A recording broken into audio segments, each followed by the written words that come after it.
বুঝি তোর কপালে মদিনা রে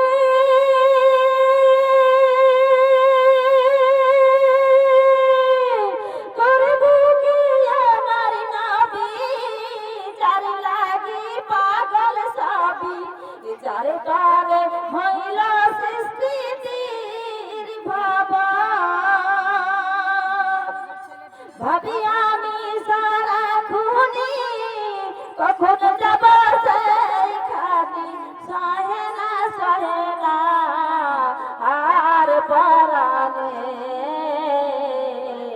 ও মদিনার মাটি রে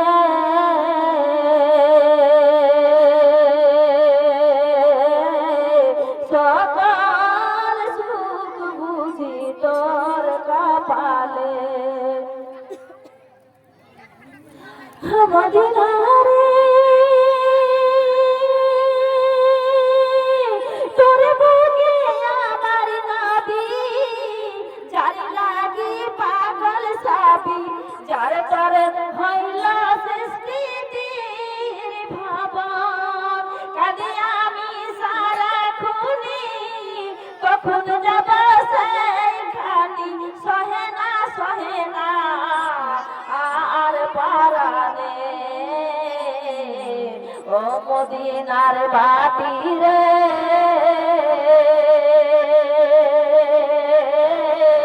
সকল সুখ বুঝি তোর কপালে মদিনা রে পাখি যদি হইতাম আমি উড়ে উড়ে যেতাম আমি থাকতো না আর মনে কোনো যন্ত্রণা কাঁদি আমি সারাক্ষণই কখন যাব সেইখানি সহে না আর পরানে ও মদিনার মাটি রে সকল সুখ বুঝি তোর কপালে মদিনা রে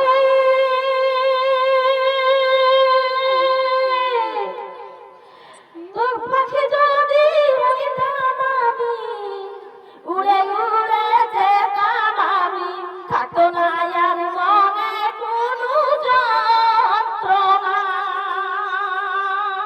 কাঁদি আমি সারাক্ষণই কখন যাব সেইখানি সহে না আর পরানে ও মদিনার মাটি রে সকল সুখ বুঝি তোর কপালে মদিনা রে দেহে নাই পাখায় আমার হাতে নাই টাকায় আমার কেমন যাব সেখানে মদিনা রে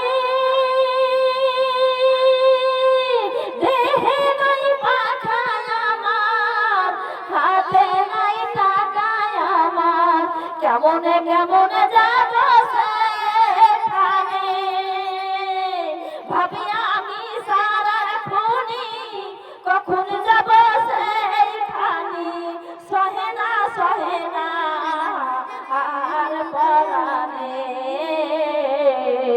ও মদিনার মাটি রে সকল সুখ বুঝি তোর কপালে ও মদিনার মাটি রে সকল সুখ বুঝি তোর কপালে তাহলে ওই শহীদরা কি বলবে ওগো রব্বুল আলামিন তোমার দিনের কাজে তোমার ইসলামের কাজে আমরা এই দিন প্রচার করতে গিয়েছিলাম যে আমরা এই শরীরের মধ্যে আঘাত খেয়েছি আমাদেরকে তারওয়াল মারা হয়েছে আমাদেরকে খঞ্জর মারা হয়েছে আমাদেরকে তীর মারা হয়েছে সেই জন্য আমাদের শরীর দিয়ে রক্ত পড়তে পড়তে আমরা শহীদ হয়ে গিয়েছি বিনা হিসাবে জান্নাতে চলে যাও। সুবহানাল্লাহ, বিনা হিসাবে জান্নাতে চলে যাও, তোমাদের কোনো হিসাব লাগবে না। এখন কার দাও তো বলে কার। ও মা, কার দে তো বুঝে, কার দে। এটা আমাকে দিলেন? ঠিক আছে, 30 টাকা। ও আমার মা বোনেরা আসুন, বসেন, ভিড় করে না, ভিড় করছে, বলো। गेटर सामने ओदिके থাকবেন না, এদিকে চলে আসেন। मेरी माँ और बहनों से गुजारिश है कि दरवाजे के पास कोई भी खड़ी ना रहे, दरवाजे के पास कोई भी खड़ी ना रहे। बाद में आकर के मस्जिद में बैठ जाए, बाद में मस्जिद में आकर के बैठ जाए, खड़ी ना रहे। হাজরা আলাইহিস সালাম কিভাবে ধৈর্যশীল ছিলেন, ধৈর্যশীলরা আল্লাহর কোরআন কি বলছে শুনেন। ইন্নামা ইউওয়াফাস সাবিরুনা আজরাহুম বিগাইরি হিসাব। যারা ধৈর্যশীল হবে, যারা সবরকারী হবে, তারা বিনা হিসাবে জান্নাতে যাবে। এক শহীদানরা যারা শহীদ হয়েছে, ওয়ালা তাকিলু লিমান ইয়াকতালু ফি সাবিলিল্লাহি আমওয়াতান বাল আহইয়াউ ওয়ালাকিন লা তাশউরুন। যারা ইন্তেকাল হয় শহীদ হয়ে, তারা কখনো মরে না, তারা জিন্দা, তারা জিন্দা। তাই আল্লাহ বলেছে তারা বিনা হিসাবে জান্নাতে যাবে। আর যারা দুনিয়ার জমিনে বেশি সহ্য করে, ধৈর্য করে, সবুর করে, তারা বিনা হিসাবে জান্নাতে যাবে। কত কত পুরুষ মহিলা আছে, কঠিন তার প্যারালিসিসের রোগ, কঠিন তার হার্ট অ্যাটাক হয়ে যায় সময় সময়, কতবার স্ট্রোক হয়ে যায়, কত রোগ বালাই লইয়া তাও কোনোদিন নামাজ কাজা করে না। আল্লাহর রাহে বলে, আল্লাহ গো, তোমার এই জীবন যাপন আল্লাহ তোমার জন্য শপথ করে দিয়েছি, যতদিন দুনিয়াতে বেঁচে থাকবো ততদিন তোমাকে সিজদা করব, তোমার ইবাদত করতে থাকবো। কোনোদিন নামাজ বলে না, যদি দাঁড়িয়ে না পারে বসে পড়ে, বসে না পড়লে চেয়ারে বসে পড়ে, চেয়ারে বসে না পড়লে শুয়েও নামাজ পড়ে, কিন্তু নামাজ কখনো ছাড়ে না। আল্লাহ যে খাতি বান্দি হবে, আল্লাহ বলেছে ধৈর্যশীলের জন্য বিনা হিসাবে জান্নাত রেখে দিয়েছি, কোনো হিসাব নেব না। সুবহানাল্লাহ, সুবহানাল্লাহ। হাজরা আলাইহিস সালাম কিরকম দেখেন, হাজরা আলাইহিস সালাম ওই সাধন বাদশাহ কারাগারে এসে নিক্ষেপ করেছিল, তাকে কারাগারে বন্দী ছিল। সারা ভানুকে লইয়া যখন ইব্রাহিম আলাইহিস সালাম যখন দিন প্রচারের কাজে গেলেন, সেখানেও পকড়াও হয়ে গেল, ধরা পড়ে গেল। সেখানে মিথ্যা কথা বললো, আমার এটা ছোট বোন হয়, তাই বললো। কেন? যদি বলতো আমার এটা স্ত্রী বলতো, তাহলে তাকে হত্যা করা হতো। এই কারণে ইব্রাহিম আলাইহিস সালাম বলে, এটা আমার স্ত্রী না, এটা আমার ছোট বোন। কেন? জান বাঁচানোর ফরজ কাজ বলেন। সুবহানাল্লাহ, সুবহানাল্লাহ। অবশেষে ওই দুটো কন্যার সঙ্গে বেয়াদবি করার জন্য সাধন বাদশাহ সাজা হয়েছিল। কিরকম? দুইটা চোখ অন্ধ হয়ে গিয়েছিল, মাটিতে তাকে গ্যাস করে নিয়েছিল, মাটিতে তাকে গেড়ে দিচ্ছিল। সেই কারণে ও সাজা পেয়ে আস্তে আস্তে জানে সারা ভানুর কথাটা তার কানে আসলো। সারা ভানু বলল, আপনি বেয়াদবি করছেন আমার সঙ্গে, আমি একটা নবীর স্ত্রী, আমি একটা ইব্রাহিম খলিলুল্লাহ আল্লাহর বন্ধুর স্ত্রী। আমার স্বামী পয়গম্বরকে আপনি জেলখানাতে ভরে রেখেছেন, জেলখানাতে নিক্ষেপ করে দিয়েছেন, আমার কাছে আপনি জোর জবরদস্তি আপনি আসছেন। এটা তো আপনি খারাপ কাজ করেছেন। নাউজুবিল্লাহ বলতে হবে, এখানে নাউজুবিল্লাহ বলতে হবে। কেন নাউজুবিল্লাহ বলতে হবে? এটা ইব্রাহিম আলাইহিস সালামের স্ত্রী আছে, সাধন বাদশাহ জোর করে তার মনের একটা প্রিয় লালসা মিটানোর জন্য যাচ্ছিল, কিন্তু সে কখনো পারবে না। নবীর স্ত্রী তারা সতী নারী, তারা সতী নারী, কোনোদিন তাকে নষ্ট করতে কেউ পারবে না, পারেওনি। তাই আমি অত দূরে যাবো না, সংক্ষিপ্ত কথাগুলো বলবো ছোট্ট করে। তাই আমার মা বোনেরা, হাজরা আলাইহিস সালাম সেখান থেকে ইব্রাহিম আলাইহিস সালাম আর সারা ভানুর সঙ্গে চলে আসলেন। সারা ভানু তাকে বললো, ও হাজরা বোন, তুমি আমার স্বামীকে বিবাহ করো। কেন? কেন বিবাহ করবো? এতদিন তোমার বাড়িতে আমি থাকলাম, আমি কেন তোমার স্বামীকে বিবাহ করবো? তোমার সতীন হবো কেন? আমি তো তোমাকে ভালোবাসি, তোমার আমি সতীন হতে চাই না। সতীন বুঝেন তো আপনারা? হ্যাঁ, স্বামীর আরেকটা স্ত্রীকে সতীন বলা হয়। তো আমি সুতরাং আমি এই কাজটা করতে পারবো না। আপনার স্বামীকে আমি বিবাহ করবো না। তখন সারা ভানু বলছে, আমার বৃদ্ধ হয়ে যাচ্ছে, আমার কোনো সন্তান নেই, এই কারণে সারা আমি হাজরা তোমাকে আমি আমার স্বামীর সঙ্গে বিবাহ দেবো।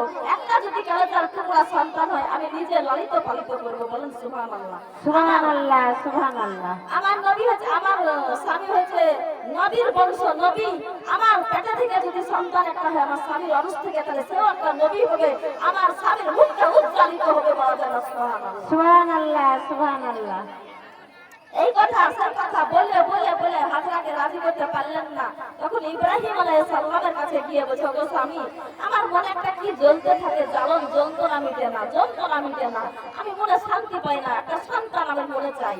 তো আপনাকে আমি যেটা বলছি সেটা করেন, আপনি হাজিরাকে বিবাহ করেন। বলে হাজিরা বাড়িতে আছে, ছোট বোনের মতন তোমার, আমি কেন বিবাহ করবো? বলে করেন, একটা যদি বাচ্চা হয় তো সেটা সৌভাগ্য, আমার পেটে তো হলো না, হতে পারে হাজার পেটে একটা বাচ্চা আল্লাহ দিতে পারে। তখন ইব্রাহিম আলাইহিস সালাম বলছেন, দেখো তুমি এটা তখন পরে পস্তাবা, স্বামীর বিবাহ কেউ দেয় না, তুমি কেন আমার বিবাহ দিচ্ছ? তখন বলছে, আমি বিবাহ দিলাম, আমি অত্যন্ত খুশি হব আপনি যদি বিবাহ করেন। ইব্রাহিম আলাইহিস সালাম বলল, ঠিক আছে বিবাহ করব। হাজরাকে যে বলল, আমার স্বামী রাজি হয়েছে। ওগো হাজরা, তুমি যদি আমার স্বামীকে বিবাহ না করো, আমার চাইতে আর কেউ খারাপ হতে পারে না, আমি তোমাকে ভালোবাসি ছোট বোনের মতন, সুতরাং আমার কথা তোমাকে শুনতে হবে। ও হাজরা, তুমি আমার স্বামীকে বিবাহ করো। বলেন সুবহানাল্লাহ। সুবহানাল্লাহ, আমার সুবহানাল্লাহ। প্রিয় বাংলা, আপনারা বুঝতে পারছেন সকলে কি না? আমার জানা নাই, আমার শোনা না, তবে ইনশাআল্লাহ বুঝার তো কথা, এটা তো বাংলা, এটা বাংলা চলে। আমার মা বোনেরা, मेरी माँ और बहन से गुजारिश है कि उठा बैठी ना करे। जो सभा में आई है बादब जैसा में बैठी रहे, अदब के साथ बैठी रहे। आप लोगों को बीच बीच में खड़ी होकर रहती है तो पीछे वाली खवातीन सही से देख नहीं पा रही है। और जैसे में ऐसे नहीं हो रहा है, ये कोई बाजार थोड़ी है, घूम रही है, इधर उधर कर रही है। अदब से बैठी रहे और बगैर समाज करे। আমি নবীর প্রেমের ভিখারি, ইয়া রাসূলুল্লাহ হাবিবুল্লাহ, আমি নবীর প্রেমের ভিখারি, আমি নবীর প্রেমের ভিখারি, ইয়া রাসূলুল্লাহ হাবিবুল্লাহ, আমি নবীর প্রেমের ভিখারি। তোমারই প্রেমে গো রাসূল নাই যে তুলনা, নাই যে তুলনা গো রাসূল, নাই যে তুলনা। তোমার প্রেমে জিন্দা হলো উস্তুনে হান্নানা, ইয়া রাসূলুল্লাহ, তোমার প্রেমে জিন্দা হলো উস্তুনে হান্নানা, ইয়া রাসূলুল্লাহ হাবিবুল্লাহ, আমি তোমার প্রেমের ভিখারি, আমি তোমার প্রেমের ভিখারি, ইয়া রাসূলুল্লাহ হাবিবুল্লাহ, আমি তোমার প্রেমের ভিখারি। তোমারই প্রেমেতে আমার কলিজা আঙ্গার, কলিজা আঙ্গার গো রাসূল, কলিজা আঙ্গার। দেখা দিয়ে শান্ত করো সাকিয়ে কাউসার, রাসূলুল্লাহ, আরে দেখা দিয়ে শান্ত করো সাকিয়ে কাউসার, রাসূলুল্লাহ হাবিবুল্লাহ। যদি কারো কার্ড নেওয়ার ইচ্ছা থাকে, আমাকে নিয়ে জালসা দেওয়ার ইচ্ছা থাকে, কার্ড নিতে পারেন, আমার কাছে কার্ড আছে, ফোন করবেন, কন্ট্যাক্ট করা হবে আমাকে।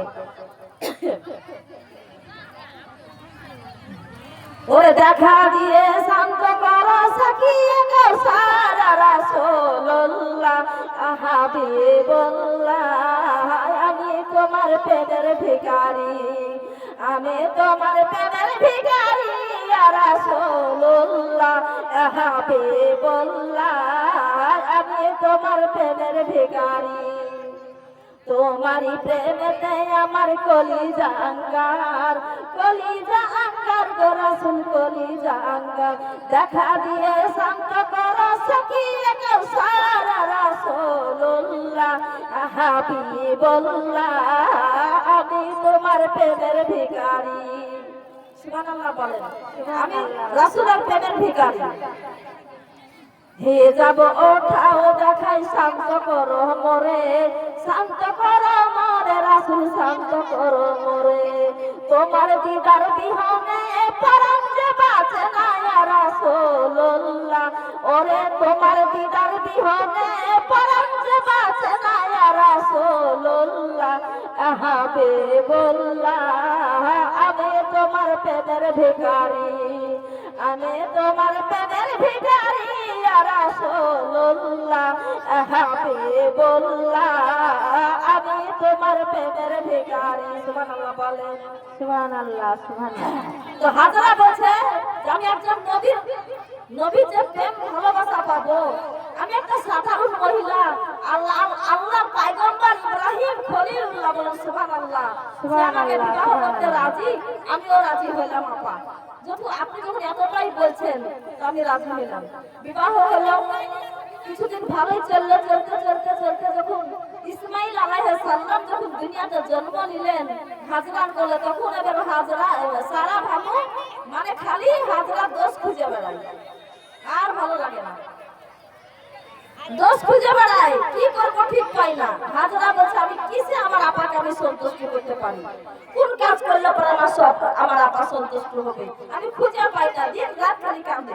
জোর করে তার নাকের ছিদ্র করে দিল, কানের ছিদ্র করে দিল, নাকের ছিদ্র করে দিল, কানের ছিদ্র করে দিল, ছিদ্র মানে বুঝাও তো, চুষ দিয়ে ফুটে করে দিল, সুই দিয়ে।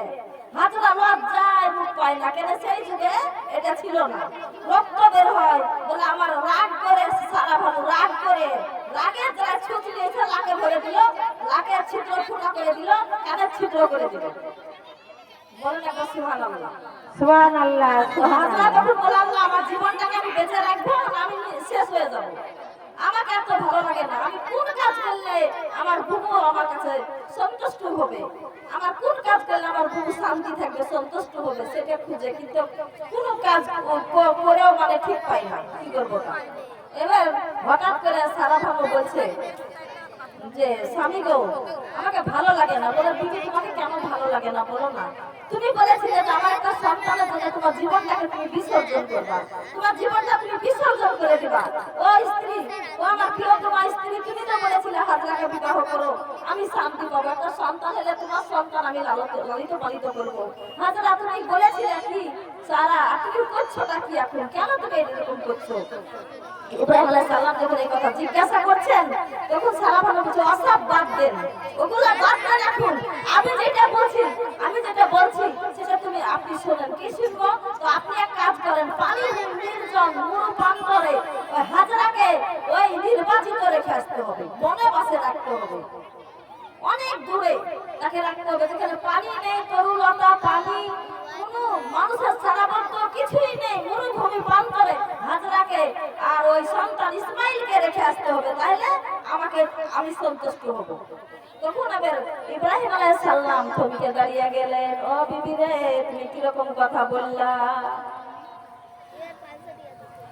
আজান দিচ্ছে নাকি বাবা, এই থামতে হতো। खामोशी के साथ सब बैठ जाएं, अपनी अपनी जगह पर बैठी रहे बस, और 10 से 15